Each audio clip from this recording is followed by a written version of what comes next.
Hello guys! Hello everyone! Good morning! Dahil di pa ako naka-decide kung anong lutuin ko ulam. Naglaga ako ng okra. My favorite, nilagang okra with bagoong. Bagoong na may sili at lemon. Kain tayo guys! Kain tayo mga loads. Tsaka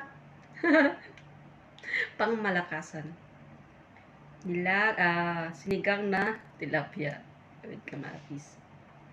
Sinigang siya na tilapia, guys. Ito yung ulam ko yesterday, pero hindi ko naubos. Ngayon ko ubusin.